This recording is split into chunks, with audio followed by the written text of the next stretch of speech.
Hello, good evening. Sit wherever you like. I'll be with you shortly. Just need to finish with these cups.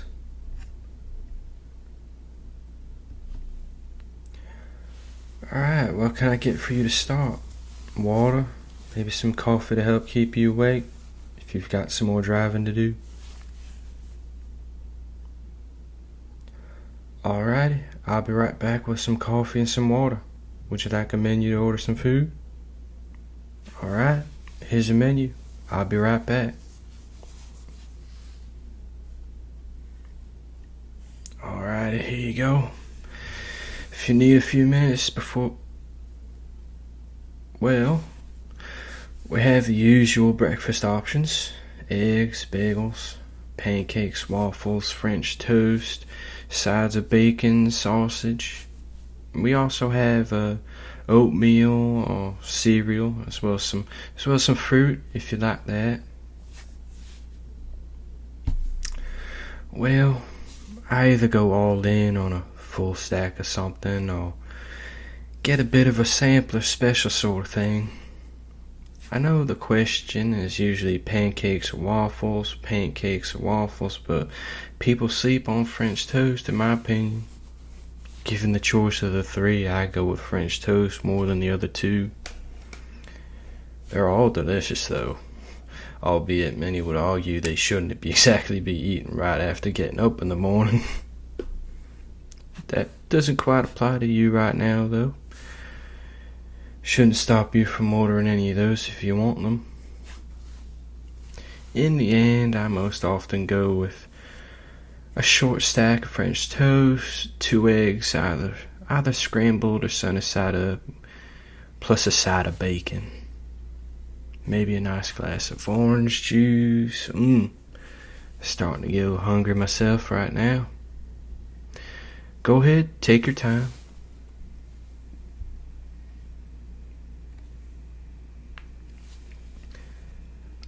Alrighty, what would you like?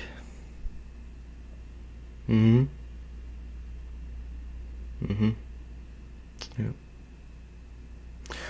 Excellent choices. I'll go put that order in, and it should only be a few minutes. So you can tell it's not a busy time for us.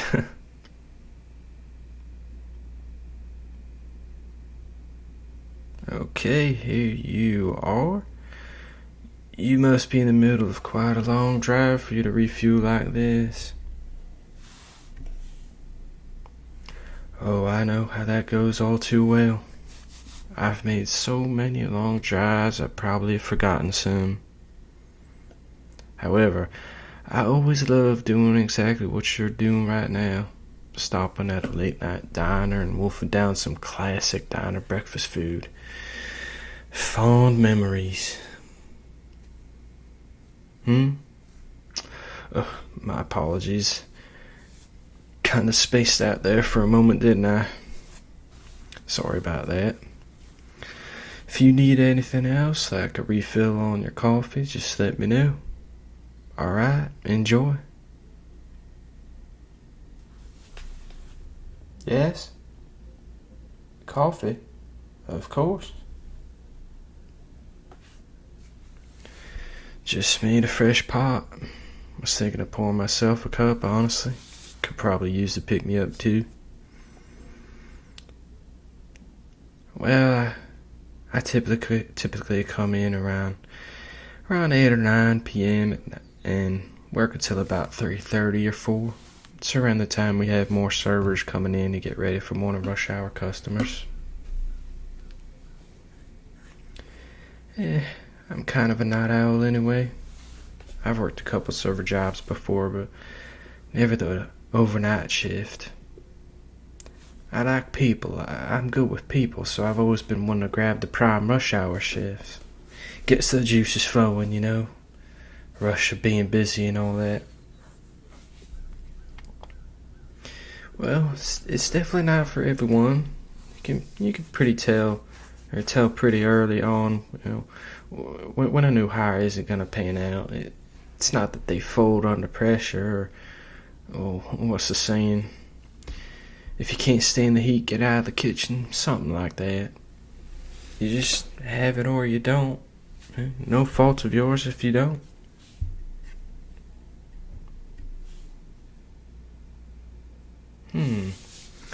Interesting. Are you a fellow quote nut?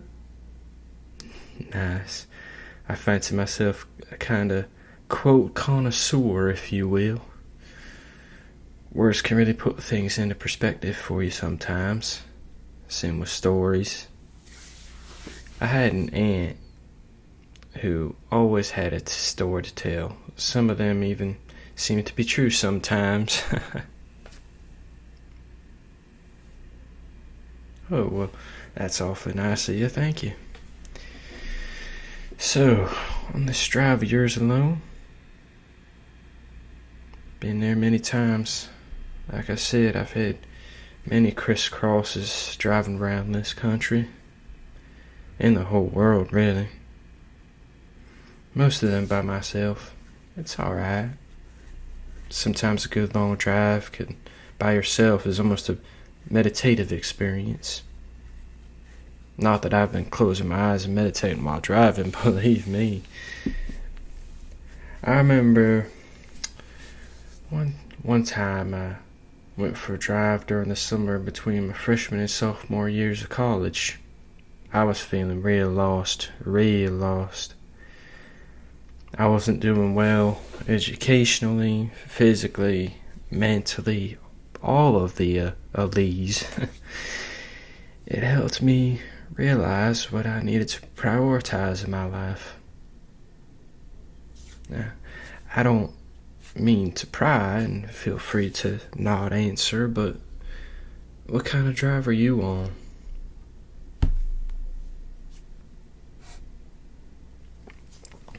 I understand.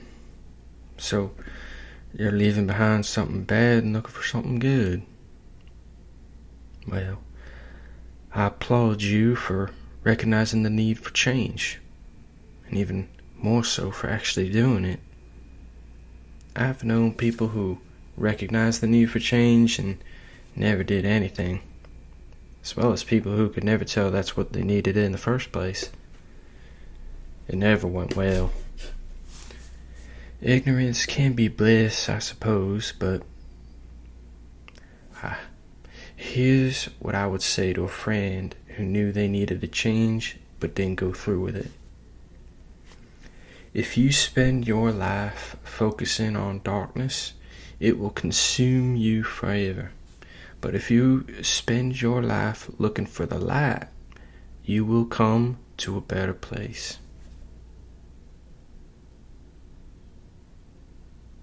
You do? Well, let's hear it. Nice. Very poetic. Was there someone or something specifically toxic you had to leave behind? Well, if it was a specific someone, that reminds me of the story of the frog and the scorpion. Did you know it? A frog is sitting on the shore of a river, looking across the water when a scorpion walks up next to it. The scorpion turns to the frog and says, "Excuse me, I'd like to get to the other side of the river, but I cannot swim. Could you give me a ride?" The frog turns and says, "I can't do that. You'll sting me." The scorpion says, "I promise I won't sting you. I just need to get to the other side."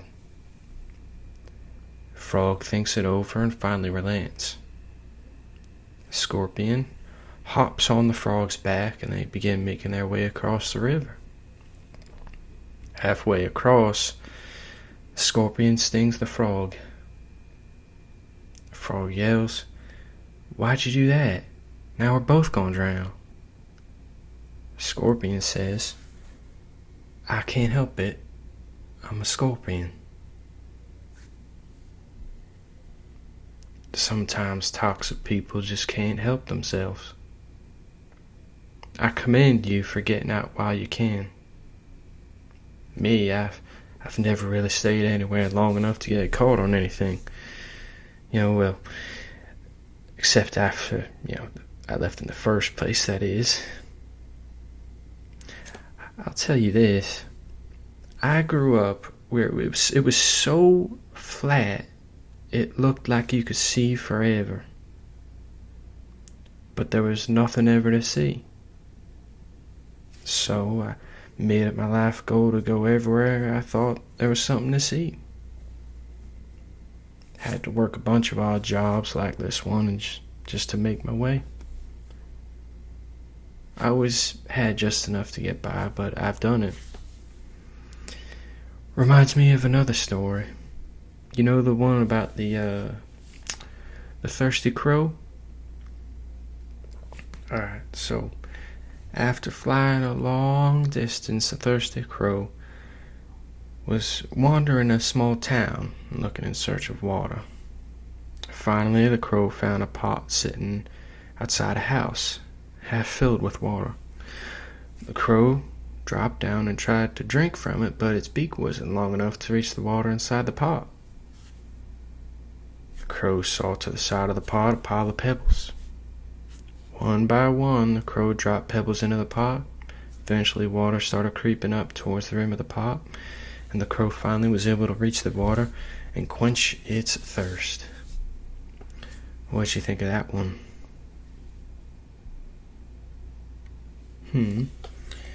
Alright, let's hear that one.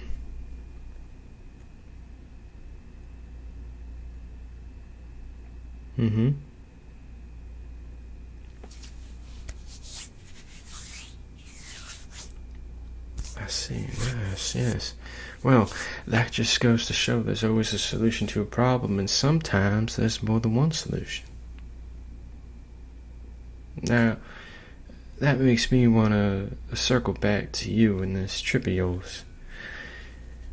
You're getting out of a toxic situation, like you said, but was there anyone who you were going to stay there for? A friend? A family? So, this is the solution you picked. I get it. That's tough. I can already tell from your face they mean a whole lot to you. You still have them, though. Everywhere you go, in fact. Two friends are walking through the desert. During some point of the journey, the two had gotten into an argument, and one friend slapped the other in the face.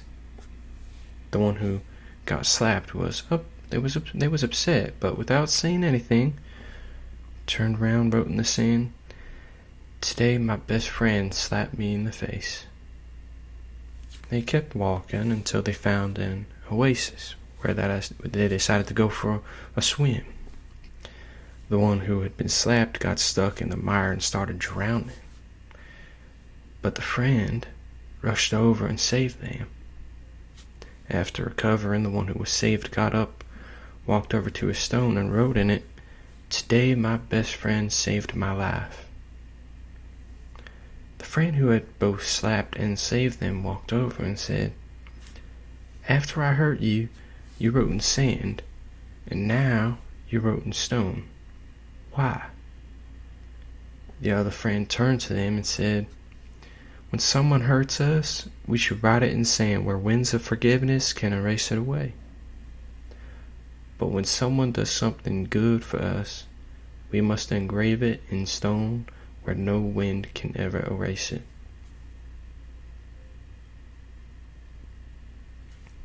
You take those stones with you wherever you go. They'll always be there for you when you need them, no matter where you are. The fact you will miss them, while it may make you sad, should also make you feel happy at the same time. That stands as proof, no matter where you are in life, you will always have a place to belong wherever they are. I had a similar someone when I was just about getting started with my traveling. I had these same feelings, Sad because I wasn't with them, but happy knowing I could always go back. However, there came a time when I had a choice to make. They got sick, you see. One of those illnesses that just happens for no rhyme, no reason. Nothing could be done. So, stay out traveling the world, or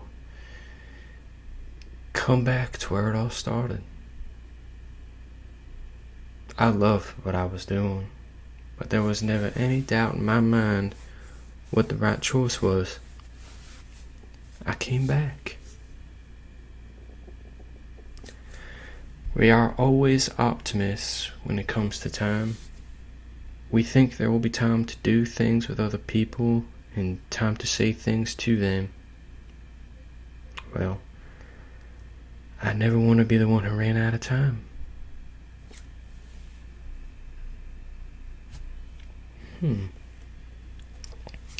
I know that one. No amount of money ever bought a second of time. Where did I hear that? That's right. I remember seeing that in theaters. I was traveling through Minnesota, I think, at the time. Oh, yeah, well, anyway, I came back, and the first thing I did was visit my friend. You shouldn't beat around the bush when it comes to something so important. Especially when whatever it is so heartbreaking. I walked in and we both started bawling our eyes out. We just cried and held each other for what felt like hours. I never thought we could get any closer than we already were. We talked every day. Our sorrow is what caused it. Sorrow can do that, but it's unreliable because when you don't share it, it will drive you apart instead. So, I guess what I'm saying is you made the right choice in leaving, but that doesn't mean you can never or should never go back. Oh, no problem at all. Oh, and as much as I've enjoyed our talk, it does look like we're about to welcome another weary traveler. So, enjoy your food. If you need any more coffee, just give me a shout. If you're ready for the check, also give me a shout, okay? And, best of luck with your move. I really hope it works out for you. Alright, I'll talk to you later.